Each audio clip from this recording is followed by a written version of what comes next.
the Indiana gospel. He's the Hoosier who said, it's possible. who's the Hoosier? Who's the Hoosier? The man that Indiana loves because he's the fella who says, Things ain't what they used to be. In fact, they never was. he's Indiana's favorite son. Don't crack your brains, there's only one. Herb Schreiner, Herb Schreiner is his name.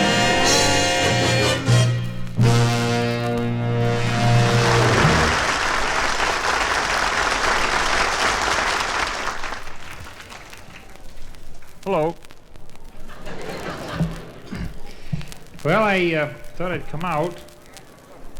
I don't know if anyone mentioned it or not, but I am a Hoosier. You can tell, I guess, because, well, there's something about us Hoosiers. I don't know what it is. Well, I know what it is, but I don't like to think about it too much. I got a little song here that kind of tells about us folks from Indiana.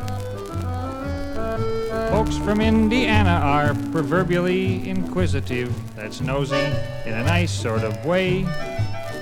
Be it Keokuk or Nome, when we are far from home, a Hoosier spot's a Hoosier miles away.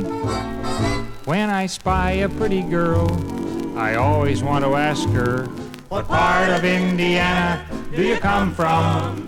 Do you call a stream a crick? Call a country boy a hick?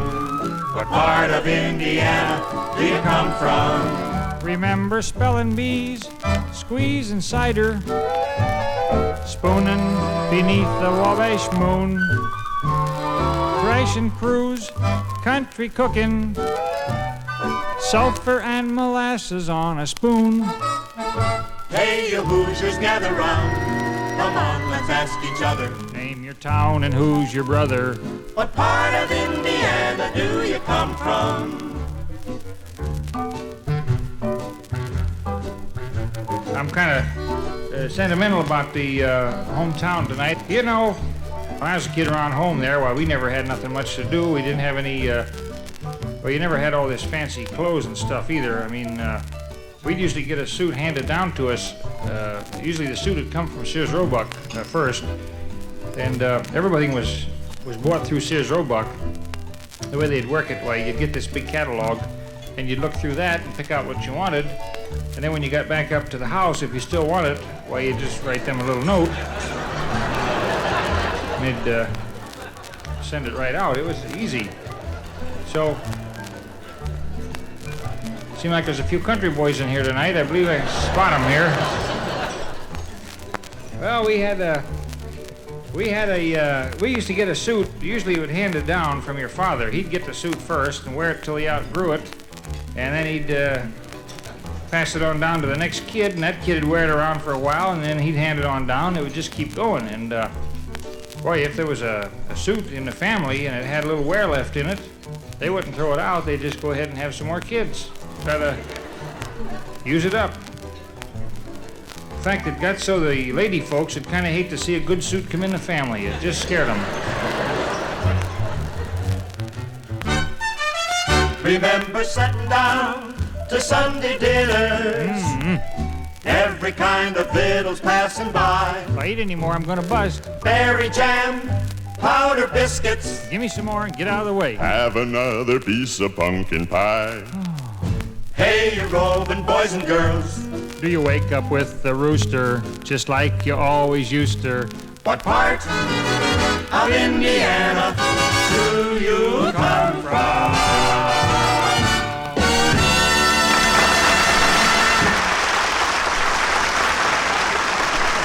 Thanks, folks. You know, I've been crazy about the harmonica ever since I was a kid. In fact, I've been playing one ever since I was old enough to defend myself. I always wanted to have my own harmonica orchestra, and finally I got one. After rounding up all the best harmonica players around, I got together this first real harmonica orchestra. And now for the first time on any stage, I'd like to have you hear my harmonica orchestra playing Tumblin' Tumbleweeds.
Thanks, folks.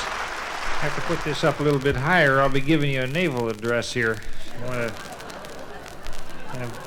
Anyways, I haven't got anything special to talk about, but I wanted to get out here. I was just reading the paper from back home. I always get our old hometown paper, even though I've been gone. I like to see what's new. The paper is nothing like, there's no news much in it. It's always, people around home don't even buy the paper unless they happen to keep a bird. They just don't, nobody needs it. And there's never any news much, a small town paper. It's always, well, you know what everybody's doing anyways in a small town, and we buy the paper once in a while to see if they got caught at it, but otherwise we don't fool around. You do, I like to keep track of what's going on back here. We've had a lot of things happen that's surprised me since I've been gone. I left home, a while back. I don't even know why now, come to think of it. I was, well, I do know why. I was playing ball one afternoon with a bunch of fellas, and I run out of town to catch a fly. And there I was.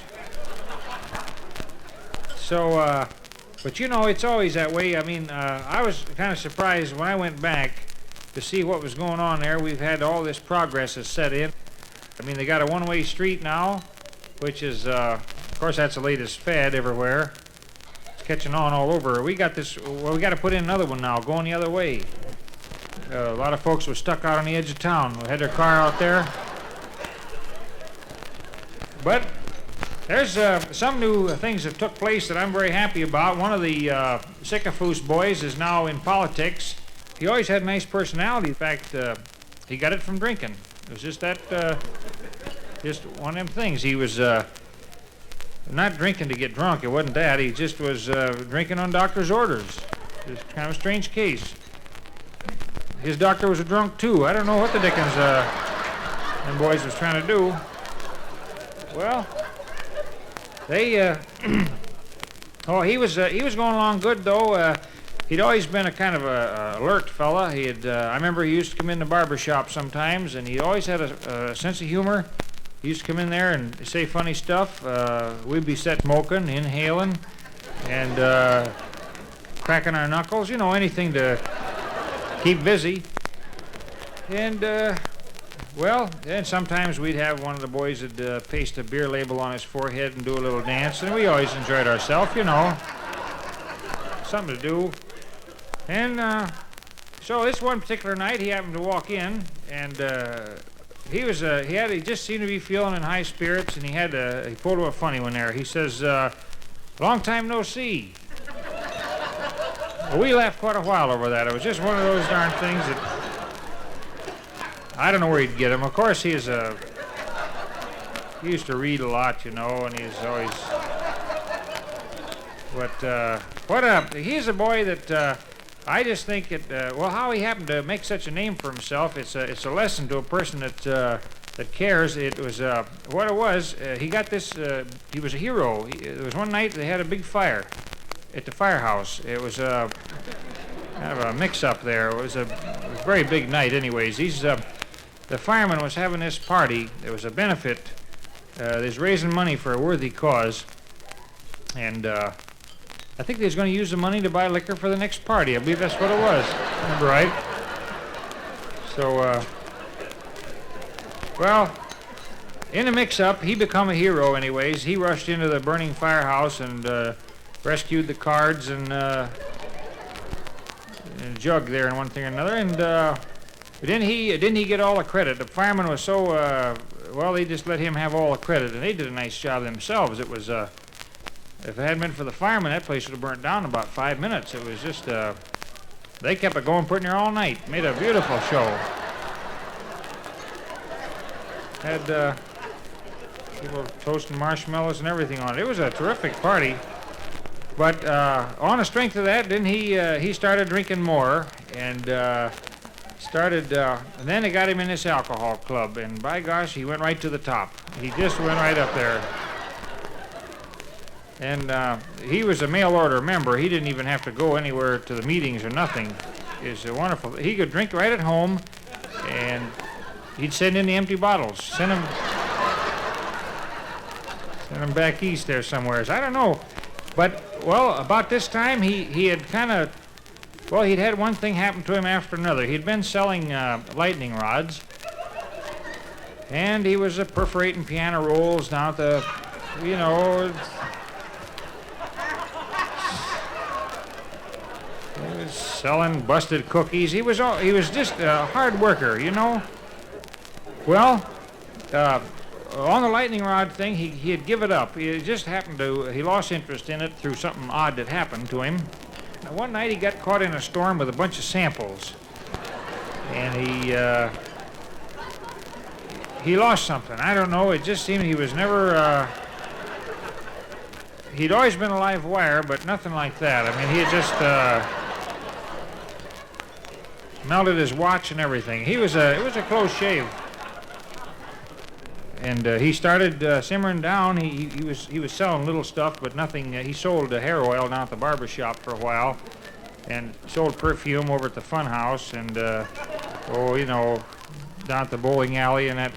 You know, he had this perfume. It was he got it from Lydia Pinkham's. It was a very what the dickens was it called? It was called Motel Nights or something. I don't recollect it. I never knew anybody that bought any, but he was always quick. For instance, I remember when he come in the barber shop, he was selling this kind of a hair oil that you rub it in your scalp and it makes your scalp loose. It's got sheep dip in it, and it's before lanolin, you know, and chicken fat and everything, and it really works. It would work on your scalp and it'd make your scalp loose. And in fact, he had one of the boys down there, got his scalp so loose it was hanging down over his eyes there. It looked like a kind of a hairy cap or something. But the best thing he ever sold, I wished I could have got a hold of this item. It was, he come in there with a terrific idea. It was a thing to keep a toupee on, even if it was better than glue. It was the best thing I ever seen. It was a simple thing. It was just a big round hairy thumbtack with a little pointer on there. It's possible. So, oh, it tickled. He had but he's never had no complaints or nothing. He is, well, he sold most of them to the undertaker, too. Of course, that did away with a lot of complaints there. But he is a clever fella. And all of a sudden, he just quit working and he wouldn't do nothing. And he was drinking more, and so the folks didn't know. He was afraid he was going to turn out to be a bum. He just slacked off. So, by gosh, they got him into politics where he wouldn't be noticed. You know, just and that saved him. He come right back. He bounced back, and today he's going uphill again. He's dog catcher, which is not a very important sounding job, but we got a lot of dogs around there. And, well, he hasn't been doing too good at it either. At the first, it was a tough job. He didn't know what he was supposed to catch him at. Nobody told him. And he was just confused, and then there was a lot of grumbling, too. You know how folks are. They said there was more dogs after he was dog catcher than we ever had before, and he had to live with that. And he said it wasn't his fault. He was just catching them too late. There's nothing you can do. So he's going good now. It's a wonderful thing the way he's picked up there. Now he's got a thing going now where he's doing wonderful. He's the best dog catcher anybody could get now. He's got these hip boots painted red to look like fire hydrants, and boy, he just grabs these dogs and fore and aft, and he's really doing wonderful. But I just thought I'd mention it. I didn't want to get you too sentimental about your hometown or nothing, but it is good to see that somebody has made good. And now I'd like to try it. I'm going to do something. I came out to do something, and I may have already done it. I don't even know.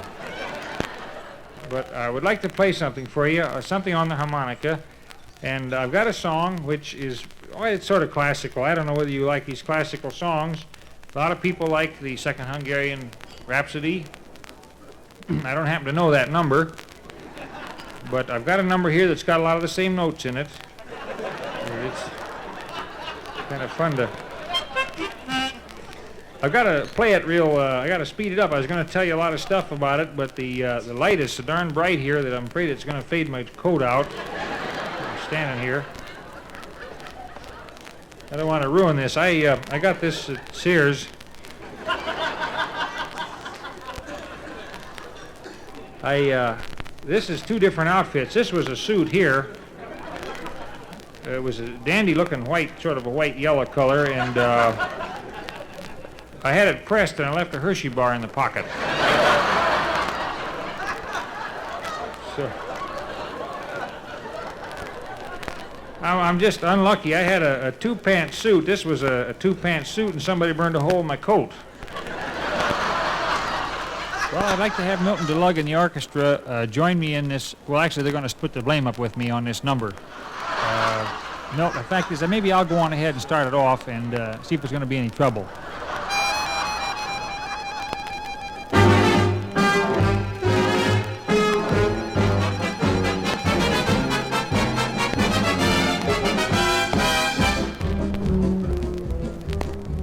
Could you leave me a little space to get in here? Is this your regular outfit, Milt? Well, I didn't mean that. Milt DeLugg has got a wonderful orchestra. I wish he'd have brought it tonight. You'd have heard some music. I knew there was a bottle in here somewhere. I could smell it, but I couldn't locate it. I don't want to say this, Milt, but I think the orchestra kind of sounds like they was hired to play. I wasn't sure getting their money. Well, now I'm going to play the 12th Street Rag, which is a banjo solo, which makes it kind of difficult for me because I can't get a banjo in my mouth. So, but I'll try her anyways on the harmonica.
Thank you very much. I didn't mean to, I want to see what, didn't mean to get you riled up there. I was just trying to, how much time we got here anyways?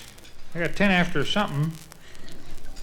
I lost my hour hand a while back, so liable to be anything. I was going to get it fixed, but I thought I'd wait till something else went wrong, get her all done at once.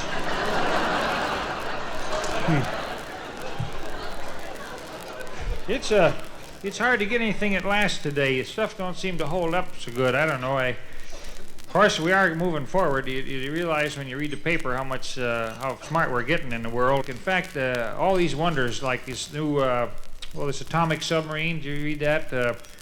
They got a, well, they stay down under there forever with it if they want to. It's just every 4 years they're going to bring it up so the boys can re-enlist. Otherwise, they just can stay down there.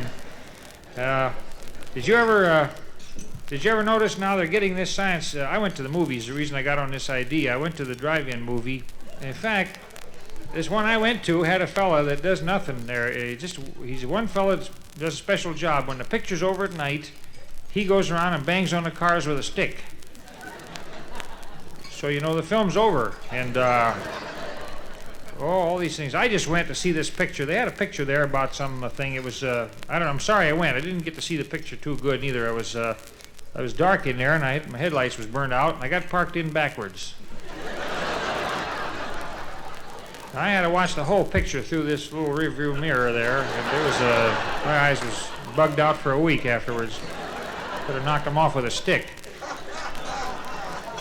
I pretty near jimmied my eyes, and I almost got my big toe run over. I stepped out of the car for something, and by gosh, didn't one of these hit-and-run drivers pretty near get me. He was speeding to the washroom. Such a foolish thing, but you know, these things are getting too tricky. It's a lot of people worry about the atom bomb, of course. Around home, we never have worried too much about it. Well, it's very peaceful out in Indiana. I think if they was to drop an atom bomb out there, the darn thing would just lay there and grow. But it does make you think about it. In fact, I was wondering about these wonder drugs, just how far they can go too. They got them now. A fellow just come out with one that's very powerful, and you've got to be in perfect health to take it. It's that strong. It's you know, a lot of people say we're moving too fast these days. They claim the world's going to the dogs. These are what you call pessimists. Personally, I'm an optimist. In fact, I'm going to prove it because I got a little song called Optimist and the Pessimist.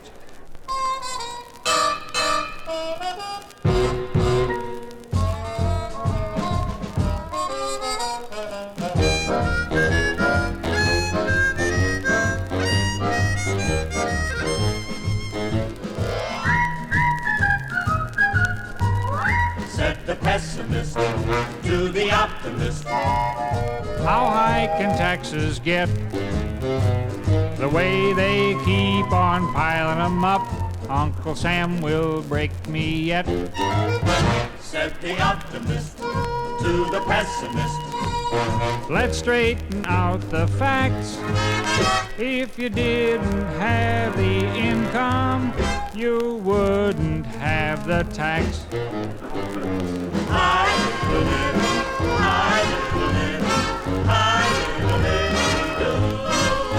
Like the optimist told the pessimist, keep a happy point of view. Said the pessimist to the optimist, Me and my wife are through. She said that she was leaving for good, and I'm feeling mighty blue. said the optimist to the pessimist. What's all the crying for? You might have lost your wife, but you also lost your mother-in-law.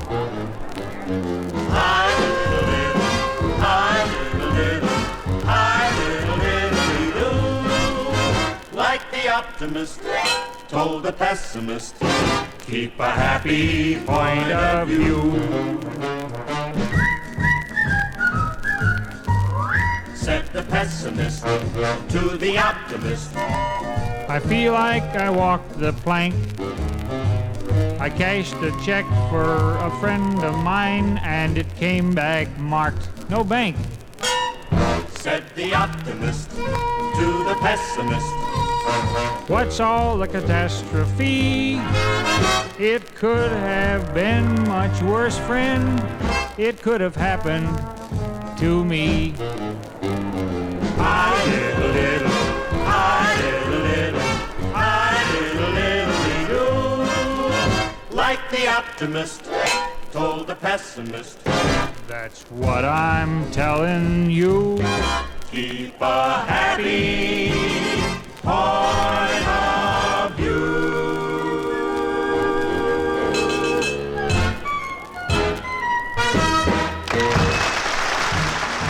These pessimists are everywhere. They just keep popping up. I was talking to one pessimist the other day, and he was saying that since our enemies have got them atom bombs and everything, we ought to have a larger army, more soldiers and stuff. Being kind of an optimist, I figure that, well, if they got all them bombs over there and everything, all we really need is one soldier with a loud voice. He stands out here on the beach and he hollers, "Here they come."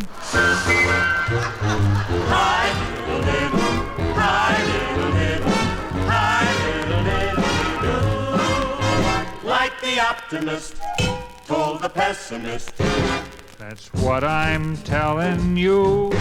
keep a happy point of view.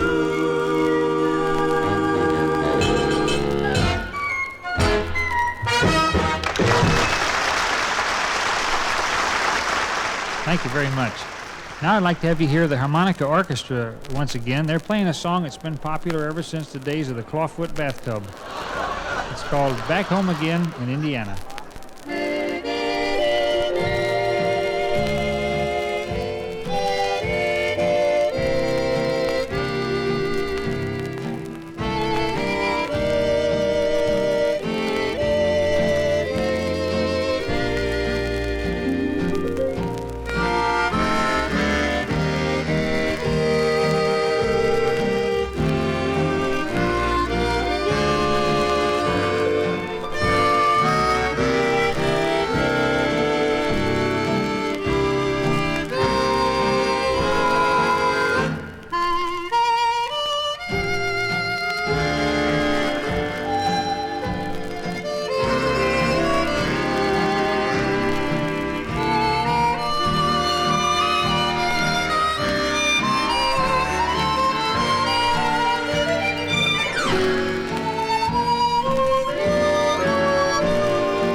Thank you very much.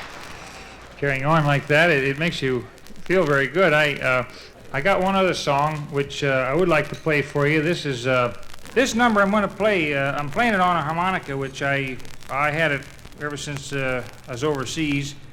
I went over to Europe a while back for forget what the occasion was now.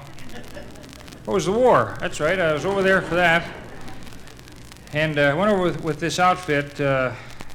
Well, I was in a mess kit repair battalion, and we had a pretty good bunch. And we was a test outfit. To tell you the truth, we tested Army food. We used to. In fact, we was the first ones to get this stew that they serve on. Well, they're still serving it today. The boys are still eating it. It's. In fact, they got to do something to get rid of it. They had quite a bit of it left when I got out. There was quite a big pile of it. It was kind of a. I don't know how to describe it to you. It was a sort of a hash-like. They put it on. It was looser than hash. It wasn't. They used to put it on a piece of toast, and they had to put it on something so it wouldn't eat a hole in your mess kit. It was that strong. They, I don't know. I can't tell you the name of it. We had a name for it. The Army didn't have any name for it. We had our own name for it. But it was kind of interesting stuff. I mean, they had been looking for something new. They had food problem. They was looking for something that would stick to your ribs. Everything else had a bad habit of slipping right on past. I don't know what was the matter. It would slide right off your ribs. But this stuff here would stick to your ribs and would stick to anything. I don't know. I've seen it on. Wouldn't get off your galoshes or anything. But it was. We used to have it. Oh, we had it for breakfast, and it was the darndest thing. I remember the first time we ever got it. A bunch of us was. We got up one morning about 4 o'clock for revile, and it wasn't. We figured we might as well get up. We wasn't doing nothing anyway. We were just laying there sleeping, acting a fool, you know. And so we jumped up and went over to eat. And we got over there, and here was the cook. We had quite a cook too. He was. What the dickens was his name anymore now? His name was Chicken something. He was kind of a. Oh, well, I forget his name. I kind of miss him now, though. You know, it's a funny thing. I missed him a couple times. I don't know what, you know, it's just poor planning, I guess. But he was quite a cook. I mean, for a cook, he was. He had this particular morning. He had this big bucket like of stew, stirring around in it with this stick. And it was a rifle, is what it was. It was kind of dark. You couldn't see it. And he always served it out in the open. It was always, in fact, if it rained, it was weaker. It was sort of a, we had it, well, you'd either take what he put on the plate there, or he'd rub it on you. He was just that fussy, too. You never could quibble with him. And we'd come in there, and he'd give us a nice big helping. We didn't know what the dickens to make of it. We never had anything like that before. In fact, the first time they served it to us, we thought we'd lost. We just was kind of discouraged. So I forget what we said to him. Well, nobody ever made much comment on the food. We usually would just, well, we'd speak about it maybe sometimes. We might speak about the cook himself once in a while. Some of the boys would speak about his folks, but nothing much. But he was not too sensitive, though. He was always kind of grumpy, you know, and so we decided we didn't like the stuff. We just didn't care much about it. It was, in fact, they put up a big sign in the kitchen there that said we should eat it all because it was going to save the war. But we couldn't figure out how to get the enemy over there to eat it. That was a big drawback. We knew it could win if we could do it. But we had only one fellow that ever liked the stuff. There was a fellow in my outfit. He used to come through there and take a second helping, third helpings, and he's crazy about it, but he's gone now. But we didn't know what to do with it. Nobody wanted to eat the darn stuff. It started to accumulate so bad. Nobody wanted anybody, you know, it just didn't go over. And so we had to get rid of it, too. It was getting near the end of the war, and we had to get the place neatened up around there. And we stuffed some turkeys with it, made a kind of a hash out of it. And I was in charge of stuffing the turkeys, too. It was a ticklish job. Me and two other fellows was turkey stuffers for a week there. But it was too hard. We got so mad at the turkeys we could have killed them. We couldn't get nowhere with them. It was too bad. But I get kind of homesick when I think back to it. I'll bet you there's a lot of boys in here tonight that was gets homesick. Fellows that was in the Air Force or in the service, either one. It kind of gets you, don't it, a little bit? Gets me. But I was lucky. I brought home a souvenir. I got this harmonica one night over there when I was, well, I was lucky to get it. It was a rough night. Everybody was running. A lot of shooting going on. I wasn't running myself, but I think I passed some fellas that was. It was that kind of a night there. So I'm going to play a song for you that Jaska Heifetz plays. It's, if I can get the harmonica out of my pocket, it's kind of, the lining has gone out in this suit. I took 2 match heads for Sensins here a while ago.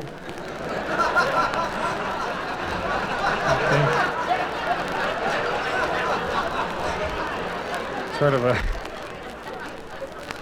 Well, I don't know if I'm going to be able to play this thing too good tonight. My wife was using the darn thing to dice carrots. I'm going to play something very classy. It was composed for King Louis the XIII, and it's about as classy as the other one. It's this one here. I got to have the whole orchestra again. This time I'm going to go on ahead. I'll start it off, and you jump in there. I'm just cleaning it out. Don't start yet. It's nothing.